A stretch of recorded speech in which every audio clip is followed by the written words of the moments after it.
¿Quiénes ha llamado Dios a ser pastores en su iglesia?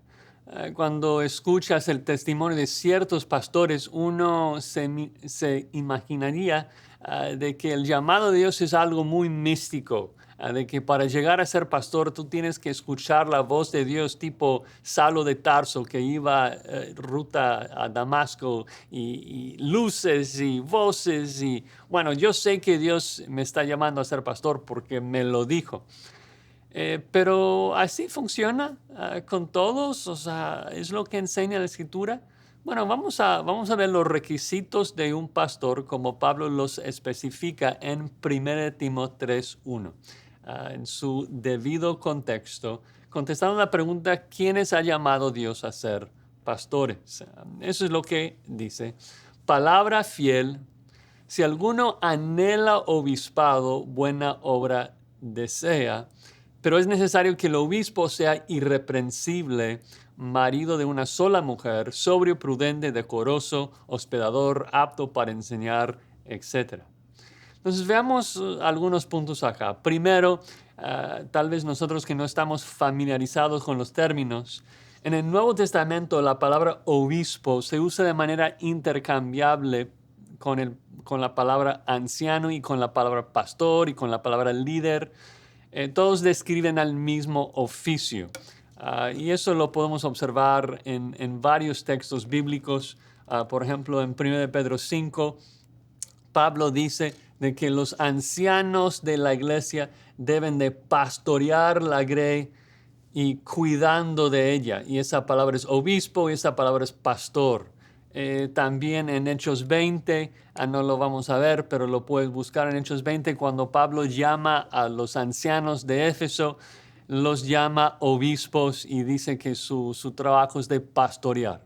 Entonces, acá en Timoteo 3, cuando habla de los requisitos de un obispo, estamos hablando de los requisitos de un anciano pastor, describe sus diferentes funciones, de que el pastor necesita cuidar de las ovejas, el pastor es anciano, es maduro en su carácter, también es obispo porque su trabajo es de cuidar, de supervisar. Y Pablo básicamente divide los requisitos de un pastor en dos categorías, el llamado interno en el versículo 1 y el llamado externo en los versículos del 2 en adelante. Primero habla del llamado interno, dice de que si alguno anhela obispado, buena obra desea. Y lo que observamos ahí es de que un pastor, si es llamado al ministerio, pues Dios le pone en él el deseo de ministrar a la gente. No todo cristiano siente el deseo de enseñar la palabra de Dios. No todo cristiano tiene ese deseo.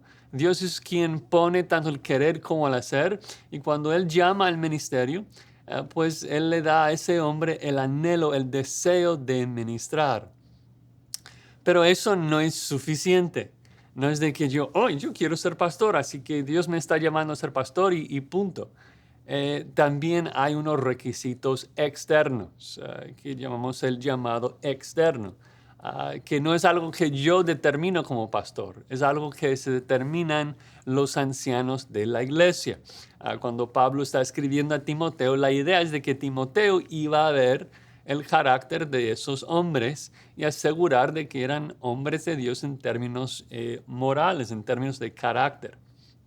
Entonces, no es de que yo digo, yo soy irreprensible, yo soy apto para enseñar. Es de que hay otros o sea, los ancianos de la iglesia que ven a un candidato y dicen, sí, o sea, es un hombre irreprensible, es un hombre que maneja bien la palabra de Dios.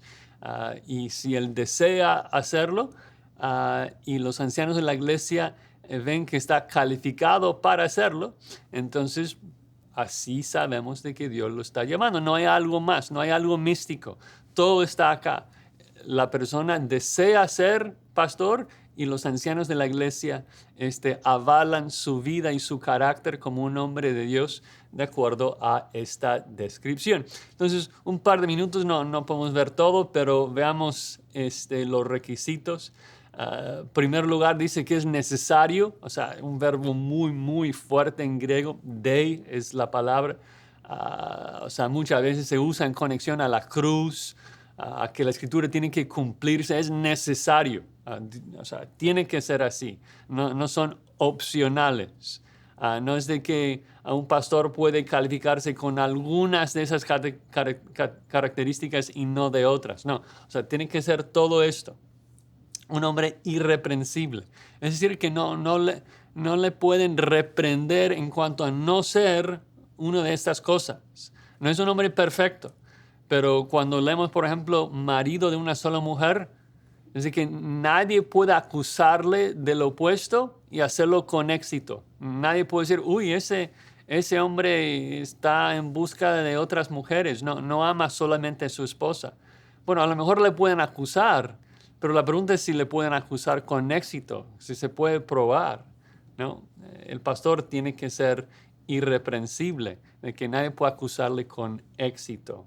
Es un varón, literalmente, un varón de una sola mujer, sobrio, apto para enseñar. Esa parte es interesante para mí porque cuando nosotros pensamos en quién califica para ser pastor en nuestro contexto, generalmente enfatizamos eso muchísimo. Queremos la persona que predica muy bien, es un buen comunicador, es muy carismático en la forma que trata con la gente y todo el mundo lo quiere. Pero la verdad es que esto no tiene mucho que ver con los requisitos de un pastor. O sea, lo fuerte, lo que Pablo enfatiza en términos de lo que califica a un pastor es su carácter piadoso, es su santidad. Es de que es un hombre de Dios, es amable, apacible, no avaro.